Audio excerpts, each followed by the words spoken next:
This is Comic Geek Speak, episode 1553, Book of the Month Club, The Sandman, Season of Mists, episodes 4 through Infinity.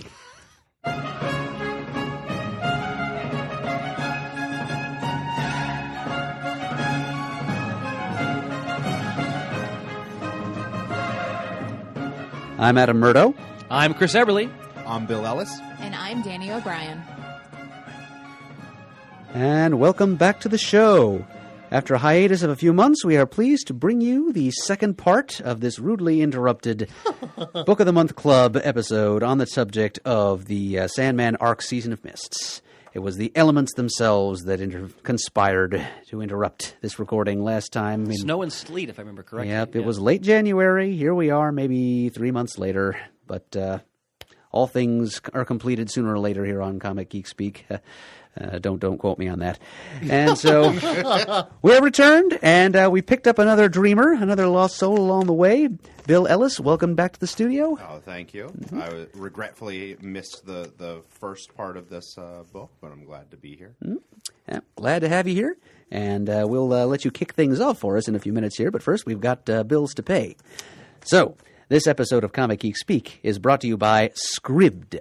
Scribd is like Netflix for comics. With a subscription, you'll get access to more than 10,000 comics from Marvel, IDW, Top Shelf, Valiant, Dynamite, Archie, and more. They're the only subscription service that gives you that variety all for one monthly price. On top of that, you'll also get unlimited access to their huge library of ebooks and audiobooks, more than 1 million titles altogether, all available anytime, anywhere. Head over to scribd.com/comicgeekspeak to get started with a free month. Even more importantly, Scribd makes sure you can find your way to comics and books you're going to love. They've got hundreds of collections curated by their team of editors, and as you read, they'll tailor recommendations for you based on other titles you've loved or not. Go to scribd.com/comicgeekspeak right now, and they'll set you up with a free month to get started. That's 30 days of unlimited reading, and you'll be supporting this show, so it's a win-win situation. That's scribd.com/comicgeekspeak. And as is often the case with Book of the Month Club episodes, this one is also sponsored by our friends at InStockTrades.com, your source for online buying of collected editions of comic books, hardcover, trade paperback, you name it. They've got them, and if they've got them, if it's on the website, it's in stock. That's their name, that's their motto, and it's an advertising slogan you can believe. So we always like to take a look at the top few sellers. They always keep a top 10 sellers list on their website. So number 5 right now is the Low trade paperback, the series Low from Image Comics, Volume 1 there. Number 5 is Avengers by Busiek and Perez Omnibus, hardcover, Volume 1. Number 3 is Orion by Walter Simonson in hardcover form. Oh, number 2 is the Big Hard Sex Criminals hardcover. Outstanding. From Image, Matt Fraction, Chip Zdarsky. And the number 1 seller right now at InStockTrades.com is the Avengers Rage of Ultron original graphic novel in hardcover. They've got some special deals going on right now. They've got a 50% promotion on Oni Press titles. As Fables is about to come to a close, all Fables trade paperbacks are 45% off at InStockTrades.com. There's a general Vertigo sale to go along with that. From Dynamite, there's a sale on Twilight Zone trades. There are only 2 volumes, but those are 50% off right now. And there you can also, for a limited time, earn an extra 20% on your orders. Those are the promotions they're offering right now. Go to InStockTrades.com. They're longtime partners of ours. They offer a valuable service and great values. Give them a try if you haven't already. InStockTrades.com.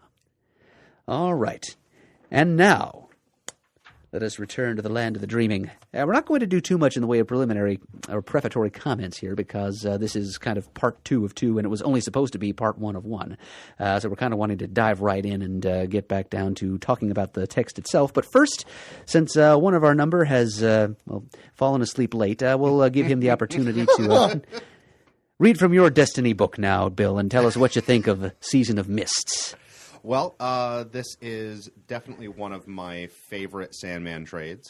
Very hard for me to pin one down. It's usually the one I'm reading while I'm reading it. It's between this one, I think, The Kindly Ones, and... yeah, I haven't even read that one yet.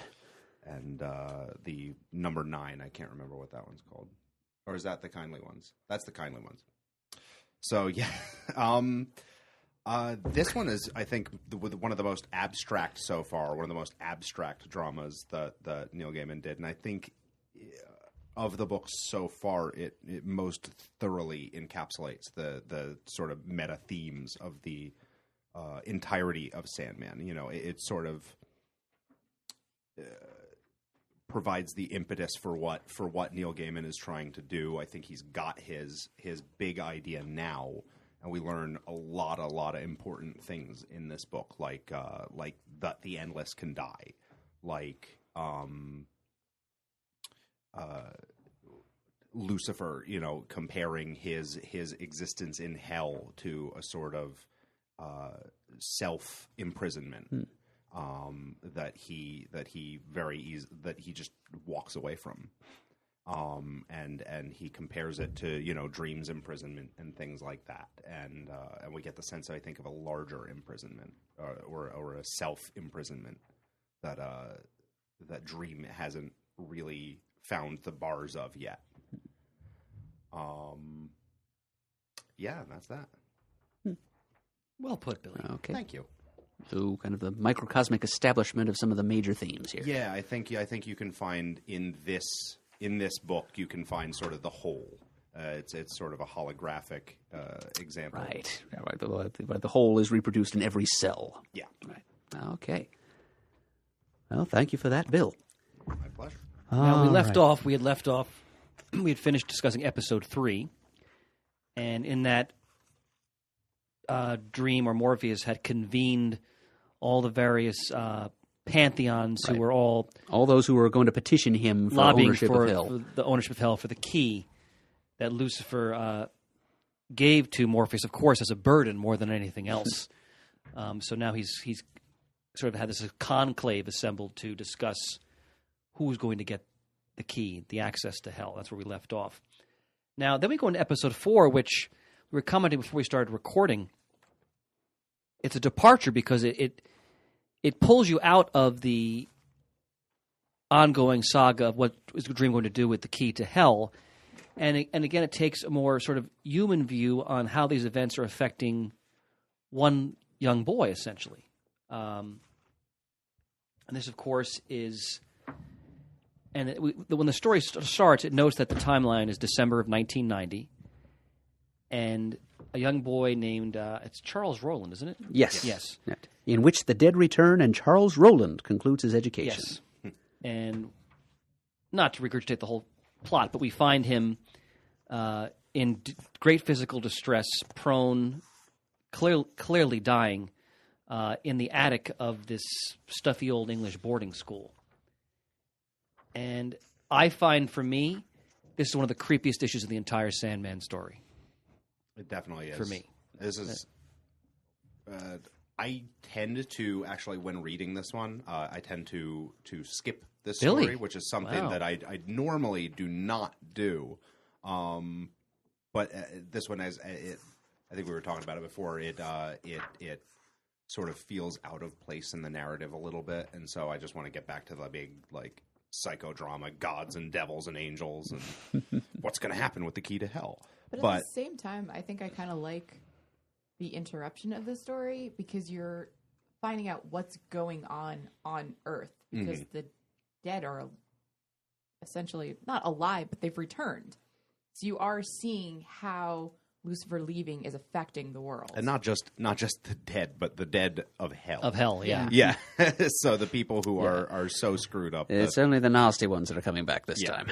So I actually appreciate that they do delve into that, because it's interesting to know that what Lucifer did has consequences to what's going on Earth. It's not just in, Dream's realm. Mm-hmm. So here we are again, Danny wanting things to be grounded. Yeah. And Danny is perfectly justified in wanting that, I think. Yeah, I guess so. And what's terrifying about this story, as I leaf through it again, Charles basically has a father who is totally dismissive of him, so he's stuck on his own over the holidays in the boarding school. And he's living amidst all these the undead, the dead have returned, as you said, who are all attached to the school in some way, like bullies and various people who have different, really decadent fetishes and all kinds of. I mean, this is a scary. I mean, this is a great horror story. It's essentially people who hated themselves Yes. for one reason or another. I mean, the woman with the dead babies. I mean, it's. Woo. Oh, that was the matron. Yes.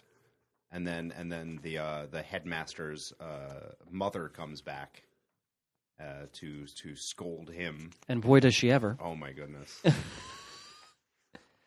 This issue reminds me, and we've commented this several times now as we've been going through the Sandman arcs, is what a great horror writer Neil Gaiman is. Mm-hmm. I mean, he can really, I mean, just, again, he's a master writer. He can write anything, and I think he's just a master of any genre, really, but, I mean, he can scare the hell out of you. Mm. And he's done that several times thus far in the 4 volumes we've read and discussed on this show. But this one, because, he's a little kid. Mm-hmm. I forgot how old he's supposed to be. Looks like he's no more than 12. I would estimate. Yeah. And he's trapped in this haunted school with these very unhappy and anguished spirits. Evil zombie classmates, basically. Yeah. I mean, the 3 bullies are horrific, and they physically brutalize him. Yeah. Just how the paintings. The faces contort of the old headmasters, and they're kind of leering at you. Mm-hmm. And when he ends up in the auditorium with all of the dead, and man, a sound mind in a dead body. Yeah. Charles Rowland sat hungry in a room surrounded by dead boys and tried to focus on his textbook. I love how the blackboard behind him says "Carpe Diem." Yeah. After a while, he became aware that no one else in the room was breathing. In the afternoon, the new headmaster sent the boys down to the school lake to bathe. This, of course, is in December. Charles felt his lips turning blue. His fingers and toes became numb. No one else seemed to notice the cold. There was no food that night. Tremendous. It's like he was basically forgotten in this school, and his only companions. Now, there's the one ghost. Is it Edwin Payne, I think his name is? That's the name. Do they explain to us why Edwin was in hell? Probably because he was sacrificed to devils. That's right. Not that the devils really knew or care who did the sacrificing. In fact, the 3 bullies tell us that once they got to hell, they were just laughed at for having done this in the first place. Yeah. The artwork is incredible. Just the dead white eyes of the dead. This is Matt Wagner that does this chapter, isn't it? I believe so. He's one of my favorite creators. It looks like Wagner art, yes. I think you're right. Yep. The back matter confirms it. Yes. So, what are people's thoughts on this story? I don't want to hog it, but I think it's tremendous.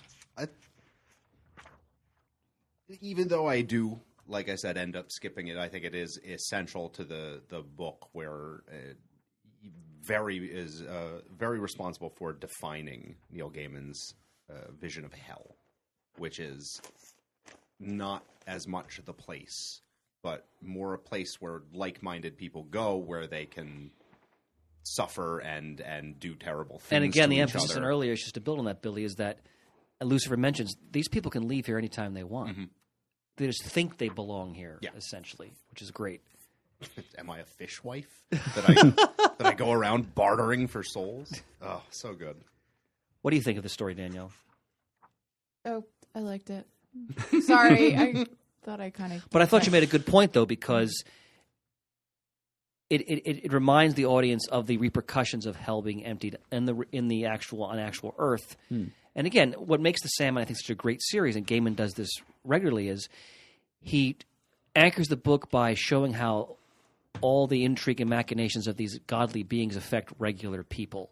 Yeah, because, when you think about it, have they ever outright said, is Sandman, does it take place in the DC universe? Yes. Proper?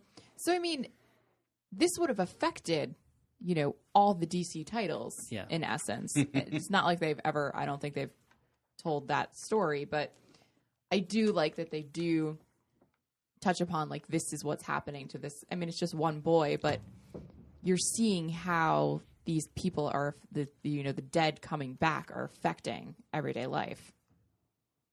I just love Death in the Olivia Newton-John Jane Fonda Yeah. aerobics outfit. I'm looking at that right now. Yeah. Death gets physical, physical. It is the 80s after all. So, this is very early 90s. So, Yeah, it's a holdover from Yeah. the 80s. Yeah. It's sort of on the borderland between the two decades. Adam, what do you think of this sort of standalone story? Well, I agree with a lot of things that have already been said. It's certainly very creepy.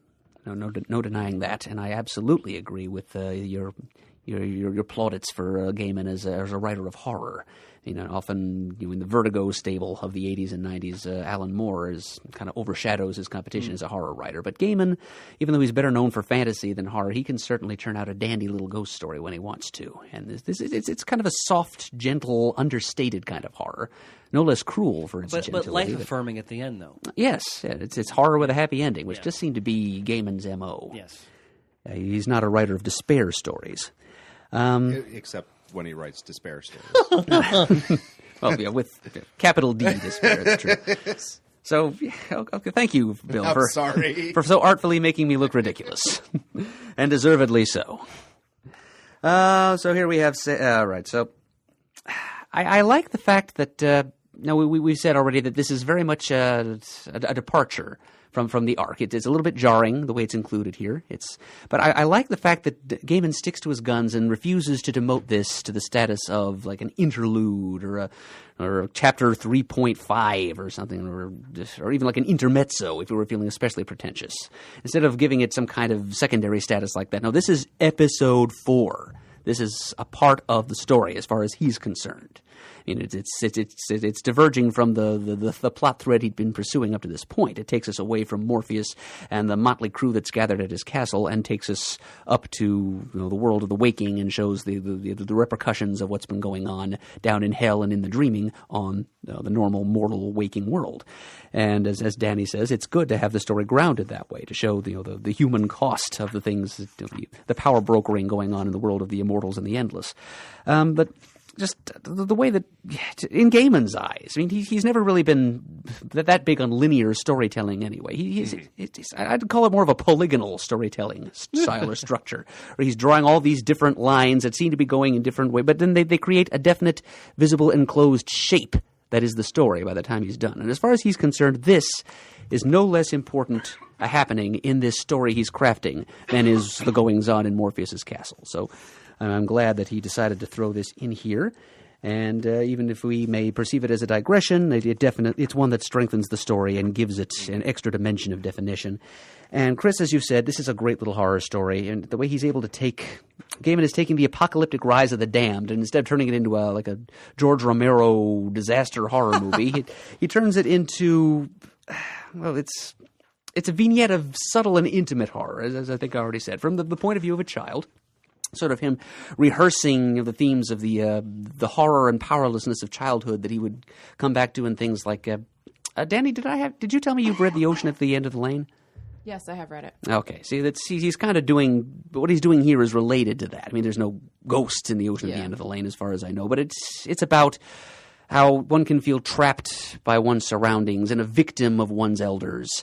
That's a major theme of The Ocean at the End of the Lane, and there's a little bit of that here, in that poor Charles Rowland is here, and he's victimized by these crushing, oppressive, overwhelming sense of history that goes into the cruel environment of the boarding school. And that's another thing, and it's a look into like the haunted history and the casual everyday brutality of life and culture in the British boarding school. Here, presented in the form of St. Hilarions. That's kind of Gaiman's every school. I love the sensory vocabulary he uses to describe the smell of an old British school. And let's see, it smells of disinfectant, wood polish and ink, chalk dust, pipe tobacco, boiled cabbage, paper, flatulence, and socks. It's not like sharing a hotel room with pants. But anyway...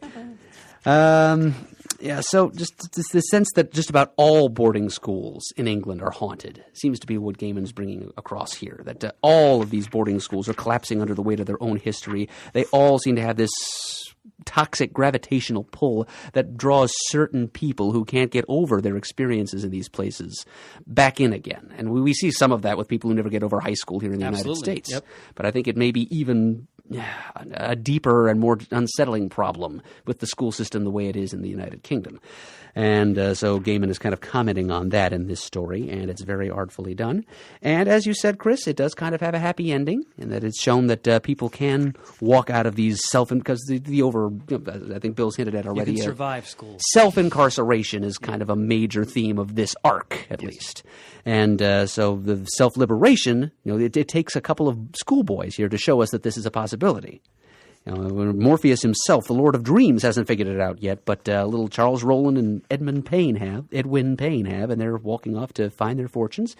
And we learn later on that they're going to become detectives, because what else are dead little boys going to do with their time but live out whatever little fantasies they developed, and I guess they decided that detective work sounds like a good little hobby to have, and that's what they decide. Self-determination here. That's what they decide they would like to do. The carpe diem on the chalkboard turns out to be incredibly appropriate. Indeed. By the end of the story. They are seizing the day instead of allowing the day to seize them.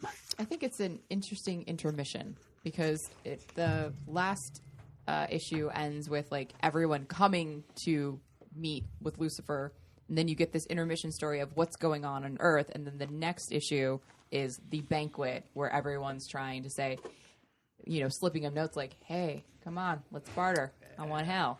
Give me hell. And I think as we move into that, really the last 4 chapters are really one story. Yeah, I mean, it's I really. think so. I think we can even kind of discuss it in that way because it's just one ongoing drama of the intrigue and the politics, and of course the powerful resolution of Nada's story at the end, which of course we're going to discuss. I mean, for me. I'm sorry, does anybody else have anything to say about episode 4? Or? No. Nope. As we move in, as you mentioned, when episode 3 ends, you're so on the edge of your seat waiting to see what's going to happen. And I think it's brilliant on Gaiman's part. He puts in this sort, I don't know if you call it intermission, but let's call it another perspective. Yeah, on or the a breather. impact. Yeah. Almost like a breather Of what's before happening. the drama that's about to happen. And it just builds the anticipation of the reader, Yeah. obviously. Gaiman's always required you to be patient, where he'll build it up and then be like, okay, but sit back down. And we're going to do this now. He always rewards that patience. Yes, he does. So when we return to Morpheus' realm and his castle in the dreaming, the rendition of Thor in this is so magnificent. Big guy with a little hammer. Grows when I rub it. Wait, he's talking. It's true. He's talking to the cat goddess. Do you want to play with my hammer, Miss Pussyhead? It's called Mjolnir. If I rub it, it gets bigger. It's true. And even before that, we get introduced to the Clurican and Nuala. Yeah. Yeah. And I love how Morpheus has plucked hapless dreaming humans from their dreams to act as the servers for the dinner in their pajamas. What are they going to know? They're going to wake up and be like, that was the weirdest thing where I served gods ice cream. And I nearly got a date with that guy, but then I heard the doorbell. And of course, the fact that, and this is one of Murd's favorite characters in mythology, which is Loki. Mm-hmm. A very different Loki than the Marvel Universe Loki, of course. Oh, yes. Love the way he's presented here. Yeah. Just the way he's drawn. Trying to think who he reminds me of. All I can come up with is Danny Kaye. Some kind of, or possibly Robin Williams, or some combination of a couple of different, puckish comedian actors. Huge eyes, those scarred lips. He's a very frightening character in this because you know how just crazy intelligent he is. And I love how Gaiman constantly reminds us that when you are in the dream, when you're in Morpheus' realm, his power is absolute.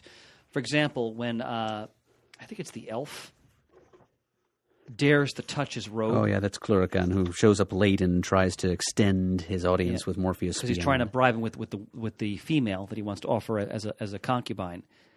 But my lord, and then Morpheus' eyes flash, you have delivered your message and you heard my response. Your obligation is fulfilled. The matter is ended, Clurican. Your impertinence invites my severest displeasure. But you know that he never raises his voice. He's not yelling. There's no need. Because in that space, he is all power. So, I beg pardon, Lord Shaper. I did not mean to presume. Enough, Chlorocan. I will talk to you more later. Tremendous. I want you to read comics to me. No, Murd is much better at it than I am. We can take turns, Chris. Yeah, you can do the voices. Now, notice in the title page, we have the angels appear. I watch the angels. They do not eat or flirt or converse. They observe.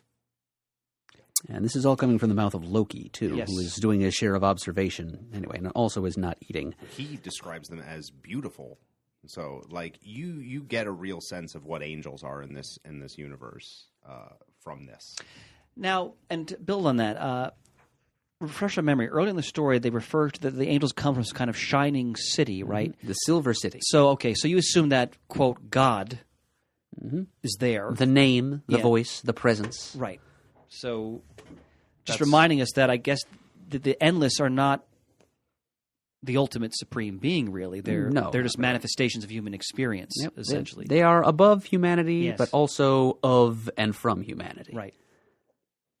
How much? Just again, the great little touches, the entertainment Morpheus has assembled for the conclave of gods. Amazing cane. A vastly recovered Kane from last we saw. He's fine now. Went to hell. Got flown around by my hair a little bit. That was cool. Now I'm going to... Came home and killed his brother a few times. Now I'm and going to he's- sew my brother. feel in half better now. for your entertainment. Huh. I love the image of.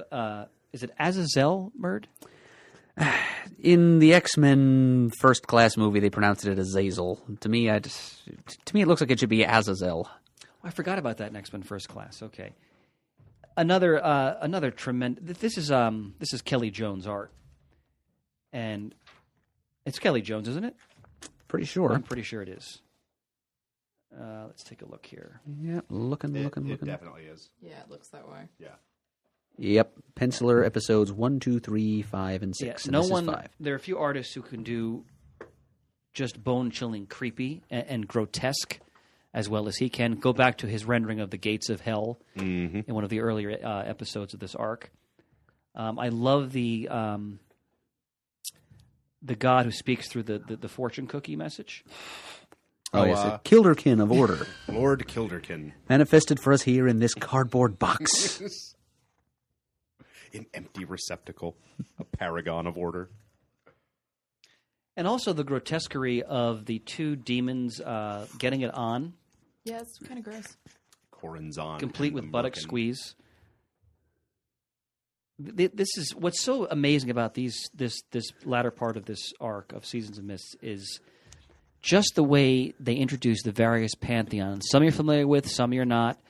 And I'd like to think it's purposeful the way they portray Thor, Loki, and Odin, because many comic readers are going to automatically think of the Marvel version of those characters.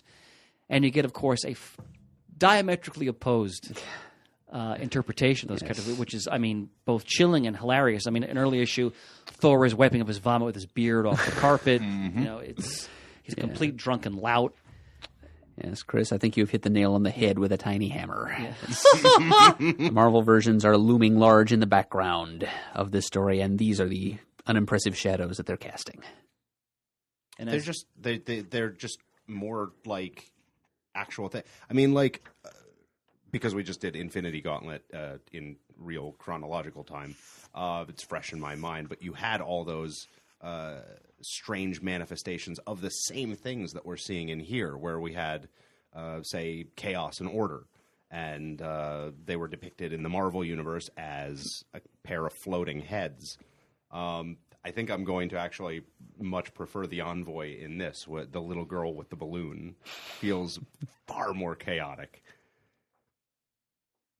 than any simple floating head could muster. Because it's more grounded in reality. A bit. my friends, do you have page numbers in your trades? No. I have a few. Okay. Yes. In the current issue we're looking at, if you go to page 15, here's your DC continuity, Danielle. Murd, you'll appreciate this. You see the Justice Society of America. Are you where I am? In our trade, I think it's 157. Oh, I'm Yeah. sorry. It is, yes. Yeah, mine, they left the original issue numbers. Oh, or yeah, I those have- we don't have. I have an older trade. I'm sorry about that. Yeah, it's 157. So, Murd, why don't you explain the background of that? Be delighted Yeah, to. I know it, but I'd like to hear you say it, please. All right. So this is what became of the Justice Society after Crisis on Infinite Earths. All right. Roy Thomas, who loved Earth 2 and its characters very much, begged and pleaded to be able to give the JSA a proper send-off, since the editorial powers that be at that time thought the JSA were obsolete and needed to be written out of the post-Crisis continuity, but without killing them, to be respectful. So Roy Thomas wrote The Last Days of the Justice Society, which was a one-shot story sending the JSA off to their twilight reward, which was to be taken by Dr. Fate to a parallel dimension where Ragnarok, the twilight of the gods, the legendary climax of the lives of the ancient Norse pantheon, was going to be played out. And to prevent this from spilling over into the rest of the universe and triggering its end, the JSA went to help the good Norse gods defeat the bad ones. They did this by spiritually merging themselves with certain of the good, quote-unquote, Norse deities, Heimdall and Thor and so forth. I don't really remember which JSA was which god, but it doesn't really matter. But Wesley Dodds, the Golden Age Sandman, was definitely there among them.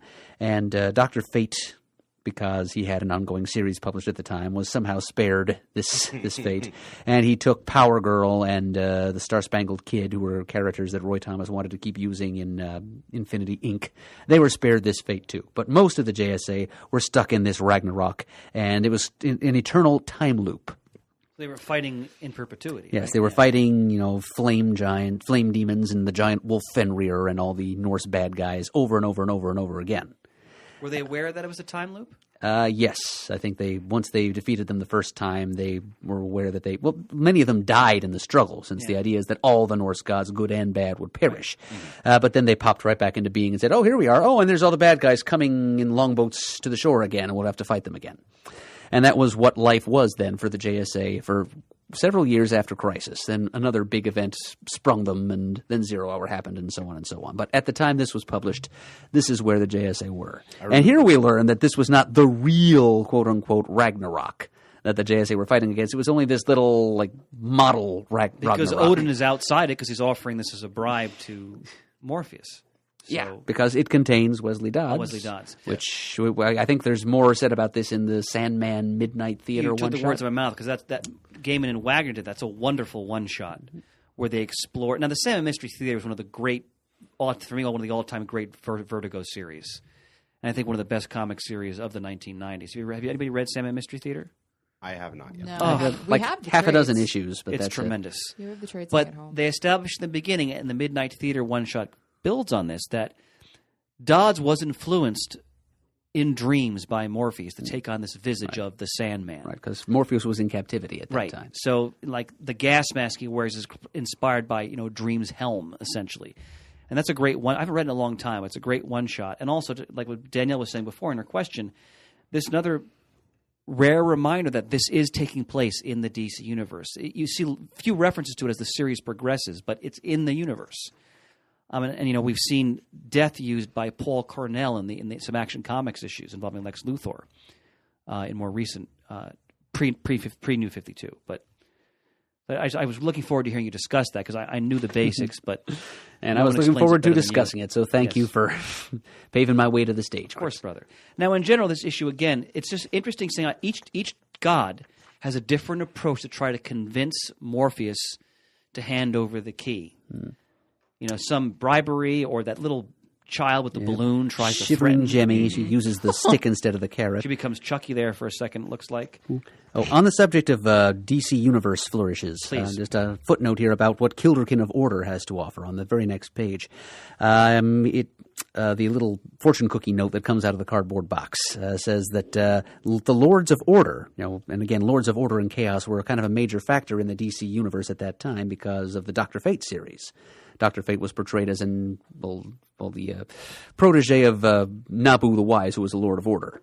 So the Lords of Chaos and Order figured pretty big in Dr. Fate's series. And as a quick aside, Dr. Fate's returning with a new comic by Right, Paul Levitz. by Paul when they Levitz, relaunch. yeah. Yep. Go ahead. All right, so the Lords of Order have been collecting the dream essences of the newly dead for purposes of our own, and they're offering to restore basically the discarded skin cells of the dreaming to Morpheus, and he's understandably underimpressed. But what Kilderkin's talking about there, the dream essences of the newly dead, and I really wish Shane were here to talk about this too, because this is the Gray Man is what's being talked about here. That was a character introduced in the Giffen de Mateus post-crisis Justice League run, the Bwahaha material. And so the Gray Man was an agent of these lords, and it was his job to gather up their dream essence. And I don't think we ever really did learn what the purpose was for which they were gathering all of that's this. the equivalent of a deep album cut, which you just explained right there. Outstanding, sir. Well, thank you. Thank you. I noticed that Bast, the cat goddess, she tries to tempt Dream with the location of his brother, which of course you know is Destruction, who has been referenced in the series but has yet to actually appear. That's an interesting sort of temptation there. But I'm sorry, Adam, were you going to say something? I thought you were about to speak. I apologize. No, not really. Go ahead, Billy. I like the interaction with Susanoo Onomikoto. Because of the way he describes this, you actually get a lot more view of this character in the Lucifer series. Oh, which I have not read, actually. Yes. Yeah, I haven't either. One of my favorite stories is actually when Lucifer goes to the hell of Susanoo's mother, which is the House of Windowless Rooms. And he is trying to regain his wings, which were cut off earlier in this book. He needs them back. He needs them to move around, and their house has gathered them because they've been gathering all sorts of things to sort of maintain the relevancy and the vitality of the Nippon gods. So they've been folding in like some sort of corporation or conglomerate, but Exactly. on a cosmic level, on a belief scale. And it's one of my favorite stories because Lucifer just walks in with pretty much nothing, and all of these gods are just set on him not walking back out with his wings. And Lucifer's just so good when written by Mike Carey. That's a series I have to read. I've never read it. Yeah, I think now They're in the process of repackaging it too. I think we have all the issues in our bins at the store too. So Yeah, we have a lot of them. Truly, Wild Pig Comics is a wonderland. thanks, bro. And hopefully many people experience that on May 2nd and 3rd. Pluggity plug, plug, plug. All right. Now, But I do want to jump in and add my voice to Bill's as far as that, the Susanoo Ono Mikoto sequence. I'm glad to hear that Mike Carey takes it in some new directions in the Lucifer series. But just this one page is tantalizing enough. You want to see that happen. Right. I love Gaiman's idea of the Japanese pantheon mirroring what's going on in Japanese, mortal culture at the time. And the reason Susanoo wants to get a hold of Lucifer's hell is because he wants to add it to the ever-expanding Zaibatsu of the Japanese gods. Because they're doing the same kind of the corporate expansionism and cultural appropriation that Japanese industry and culture were doing at that time. So he talks about how they've already got Marilyn Monroe and King Kong, and they're turning him into one big post-Warholian cultural imported mishmash over there. And that was pretty brilliant of Gaiman to observe that about Japan at that time, and assuming that their gods would be following suit. Yeah, and of course, very astute. I'm sorry, Bill. No, that was up. The powerful moment here in this issue, though, is when Azazel comes forth with what he calls the sweetener, not his soul. Which by this point, Dream has realized after 10,000 years, he probably should have imprisoned her because she simply didn't want to be with him. And he's been starting to feel regret about that. Remember, we always have to remind everybody that the Sandman can be a real dick. And Azazel knows this. He also offers him, is it Coronzon? Coronzon. Yeah, who would dare to challenge Morpheus when he descended to hell in the doll's house. He's brought him.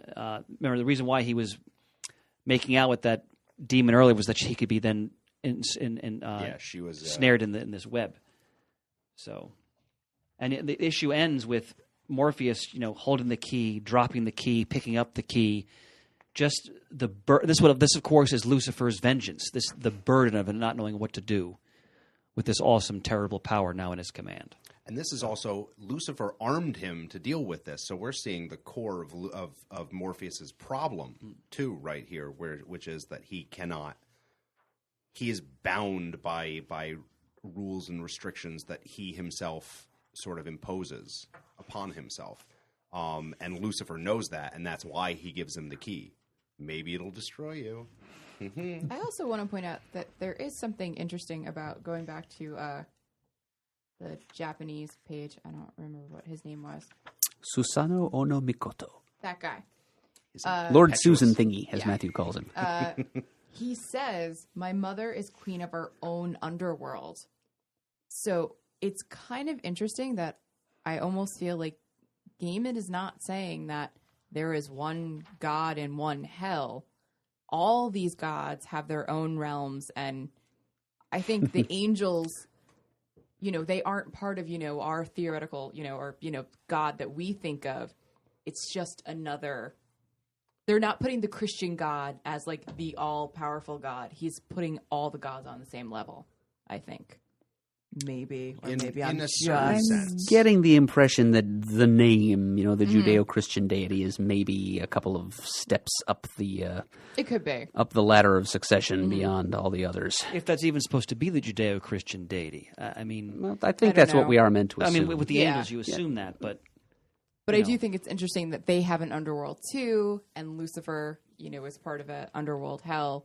So it's an interesting thing. Yeah. You ask a million, people from all over space and time, where do we go when we die? You'll get a million, well, probably less than a million, but a lot of different answers.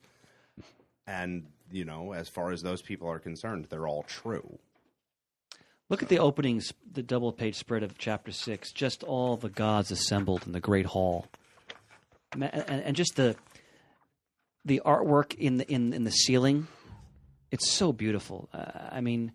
Just again, the standard of creativity in this series, it was always just top flight in terms of the look of it, the art, everything. It's beautiful. What strikes you the most in this part, we're in episode 6 at this point, when the angels realize what, let's say, God is having them do, and the agony on the face of the one angel who can speak. Oh, poor Remiel. He never gets over that. But how can I rebel? Where could I go if I did? Lord, let this burden pass from me. Your will is too harsh. Choose another. Ugh. Meanwhile, his silent partner Duma is just, while this the... whole long, impassioned soliloquy is being uttered, he just slowly, sequentially descends in the background until his preciously pure feet are touching the base clay of the dreaming. He's just accepting it. And then in the previous page, the explanation. Hell cannot be entrusted to other than those who serve the name directly. It is too important that myself and Duma are to take over hell. So they're bringing it back in-house. Mm-hmm. Can't afford to outsource torment anymore. But again, we have to remind ourselves and the listeners that what's one of the great plot devices in this arc of the Sandman saga is that in Gaiman's hell is what people make it. Mm-hmm. No one has to stay there. Lucifer is not forcing anybody to stay there. They conceive their own torments. Like when as they're clearing out hell and that one petty feudal lord refuses to leave. Yeah. Yes, whose suffering is to him just a status symbol. It's a way of convincing himself that he still matters. For me, though, the high point of this issue is the confrontation with Azazel. Mm.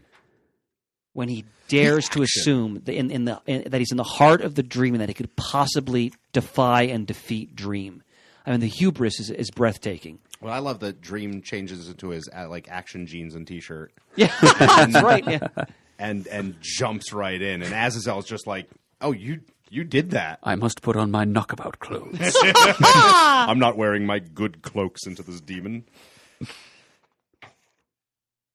But just the way he pries the teeth open and he rescues Nada's soul. And that it's all basically a moot point because he's got Azazel in a bottle. Yeah. that He goes, and now I'll eat you. And where'd you go? Not for one moment, not for a moment did Azazel have the advantage. Not for a moment. It was all, he was just playing with him, basically. Reality is what Dream wants it to be in. Reality here conforms to my wishes. It is what I wish it to be. No more, no less. You have displeased me, Azazel.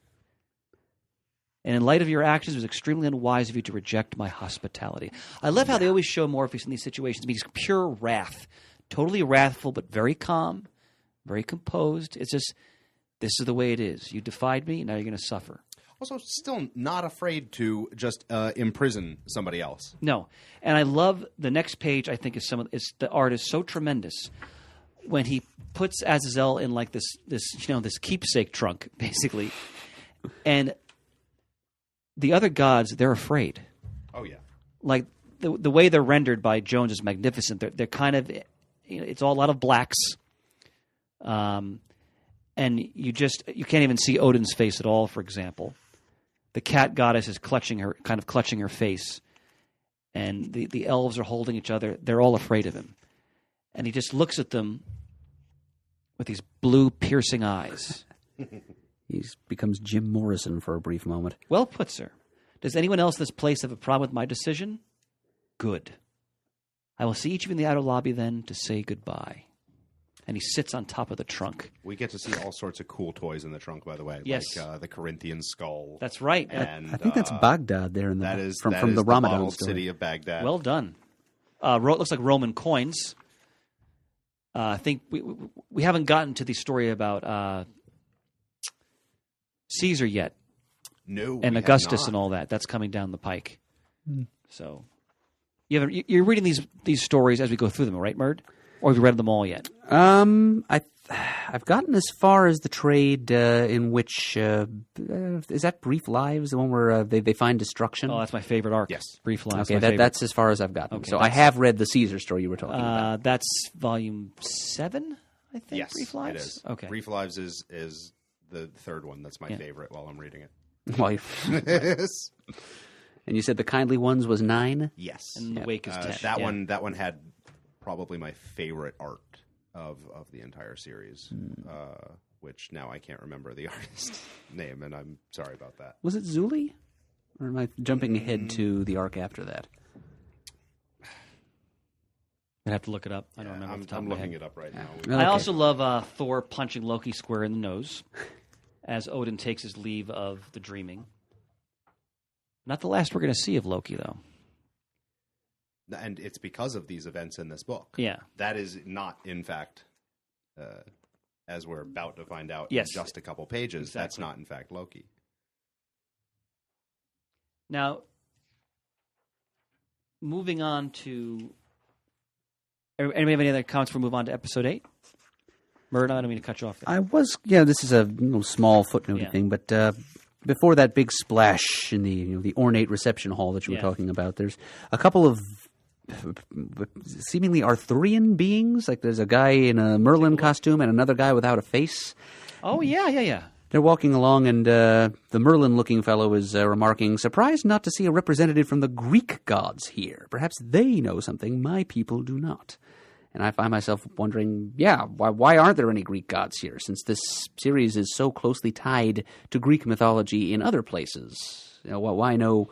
Is this something to do with the Kindly Ones? Because I happen to know that the Kindly Ones are actually, spoiler alert, they're the Furies of Greek myth.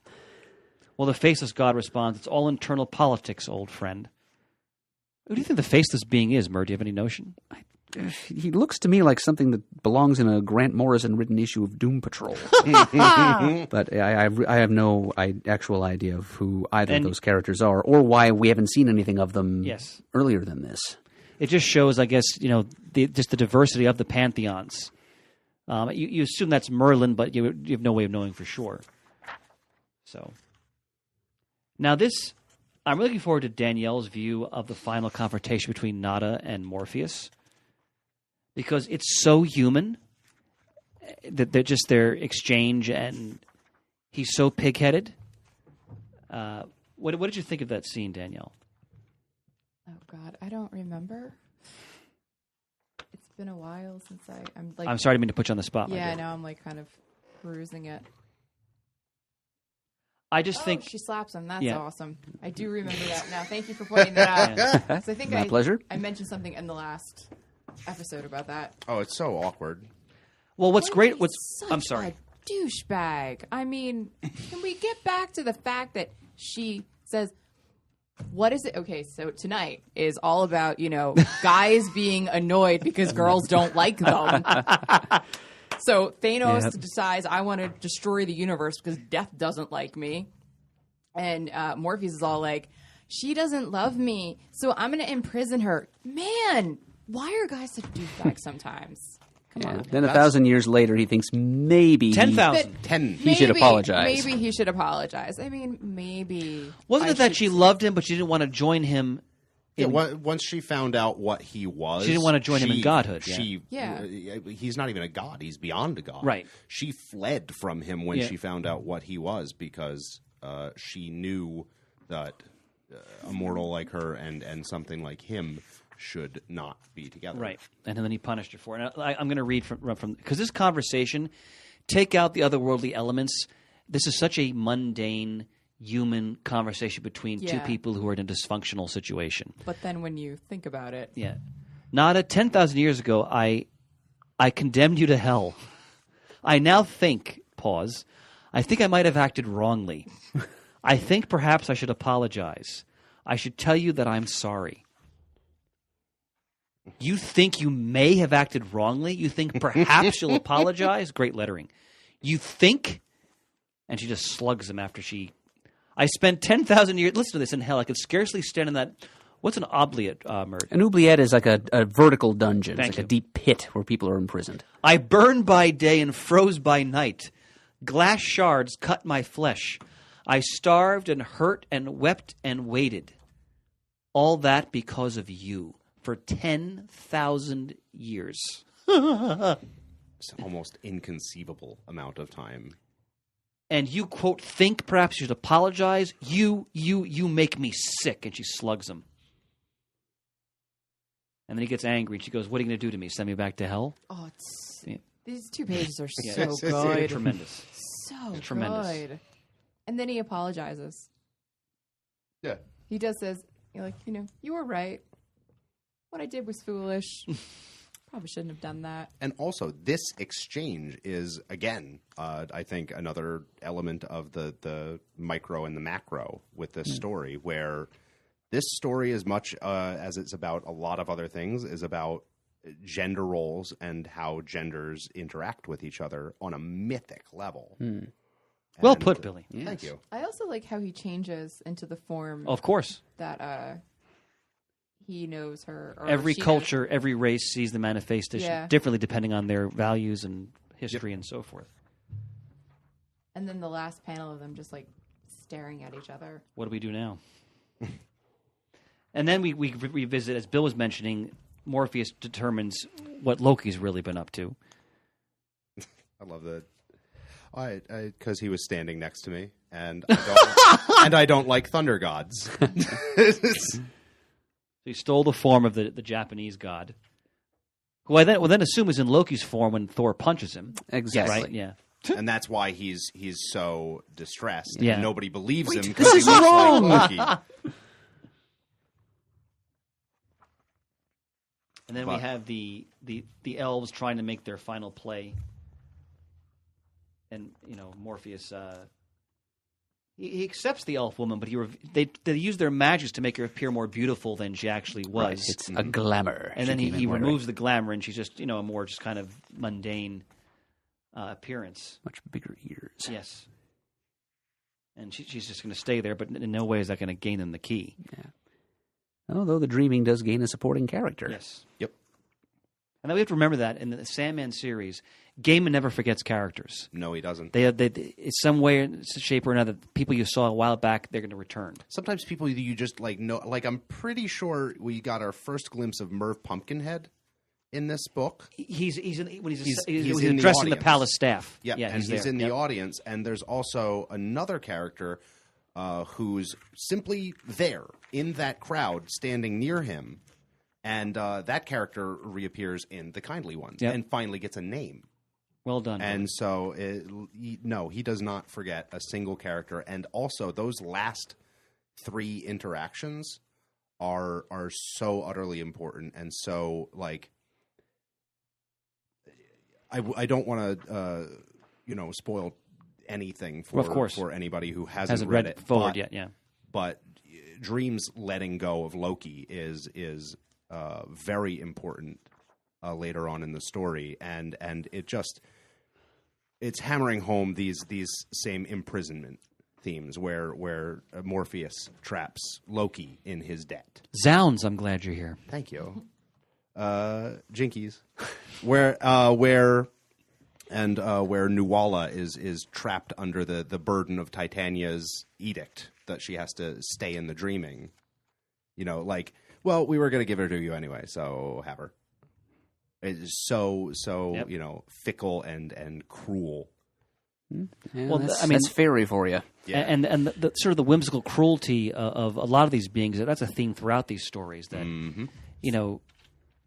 people can be consigned to these terrible fates for the most innocuous of reasons, or it's Trivial or even inconsequential. Yep. Wrong place, wrong time. exactly. On a different note, just something more affirming, I love how Dream decides to let Nada go. Basically letting her resurrect herself in a baby, to live out a new life, essentially. Sorry I smashed your old life. Here's a new one. But you get the sense that she'll be able to visit. He'll keep an eye on her in her dreams, essentially.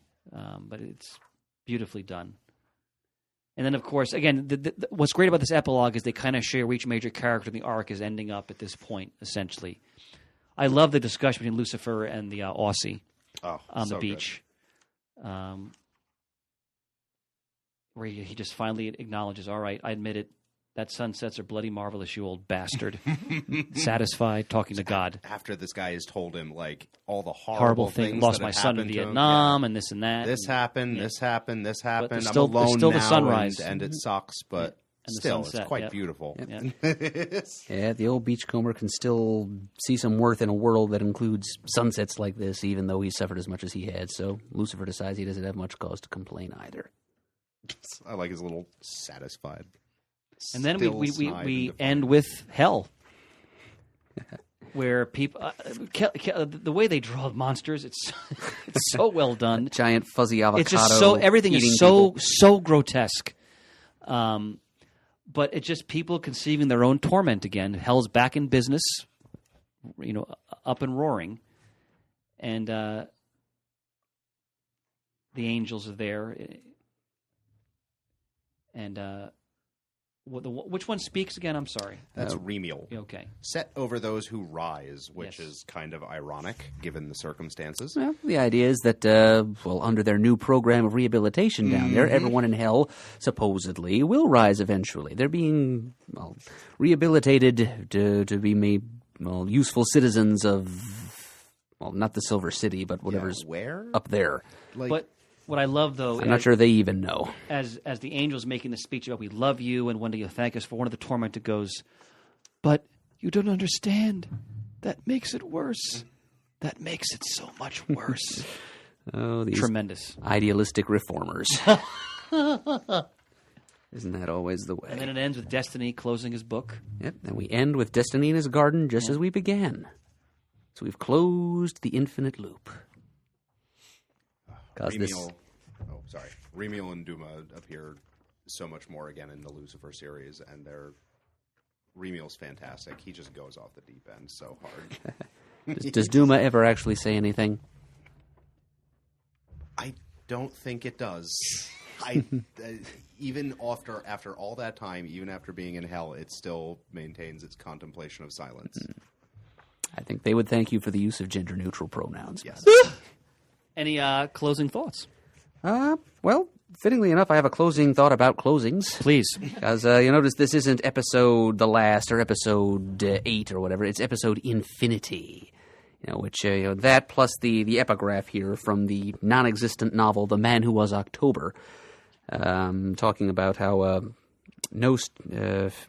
October knew, of course, that the action of turning a page or ending a chapter or shutting a book did not end a tale. So this here is a manifestation of Gaiman's writerly distrust of the notion of endings, especially in the way he's writing his stories here. As you said, Chris, he doesn't forget anybody. He always comes back to characters. Their stories don't truly end, and it's especially appropriate for stories written in a serialized medium like comic books.